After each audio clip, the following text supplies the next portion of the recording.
இந்த ஐபிஎல் 2024ல 10 டீமோட ஜெர்சியை பத்தி தான் இப்போ நம்ம டிஸ்கஸ் பண்ண போறோம். ஸோ எனக்கு தெரிஞ்ச ஒரு 4-5 டீமோட ஜெர்சி ரொம்ப டீசெண்டா இருக்கு. லைக் மும்பை தான் எடுத்துக்கோங்க, சிஎஸ்கே தான் எடுத்துக்கோங்க, ஆர்சிபி தான் எடுத்துக்கோங்க, டு எக்ஸ்டென்ட் குஜராத் டைட்டன்ஸ் கூட ஓரளவுக்கு யூனிக்கா இருக்கும். ரொம்ப ஆகாவோன்னு இல்லைனாலும் ஒரு யூனிக்கா இருக்கும். பட் ஒரு 3 டீமோட ஜெர்சியை பத்தி நான் கண்டிப்பா சொல்லி ஆகணும். 3 ஒஸ்ட் ஜெர்சி. ஃபர்ஸ்ட் கேகேஆர், அவங்க சட்டை கூட பரவாயில்ல, அவங்க பேண்ட் சத்தியமா ஜெர்சி மாதிரியே தெரியலங்க, ஏதோ டான்ஸ் ஆடுறது காஸ்டியூம் போட்ட மாதிரி இருந்தது. அண்ட் செகண்ட்லி எஸ்ஆர்ஹெச், அதை வந்து ஜெர்சி என்னால் அக்செப்ட் பண்ணிக்கவே முடியாது. எஸ்ஏ T20 லீக்ல மேபி சன்ரைசர்ஸ் வின் பண்ணிருக்கலாம் ட்ராஃபி, சென்டிமெண்டலா இந்த வாட்டி அதே ஜெர்சியை யூஸ் பண்றாங்க. பட் அது ஒரு ஜெர்சி மெட்டீரியல் மாதிரி எனக்கு தெரியல.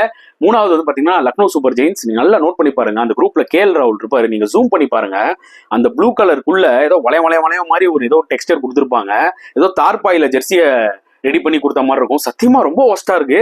இந்த 3 ஜெர்சி என்னால சத்தியமா பார்க்கவே முடியலங்க, அந்த அளவுக்கு இருக்கு.